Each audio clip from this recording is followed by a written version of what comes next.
Good morning mga kalikot. Have a nice day. Ngayon kasi may napakita lang ako sa inyo. Kunting update lang.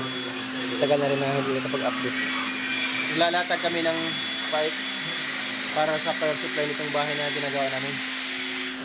So, ayan yung pipe. Ditris po yan. Papunta doon sa aming electrical room. Kaway. Kasi pang ano to, pang international. Hi vlog. Ito siya. Kasi mga kalikot. Magulo po yung aming wiring. Hindi pa naayos. Pero ito ang ginagawa naming preparation para sa power supply. Malaki.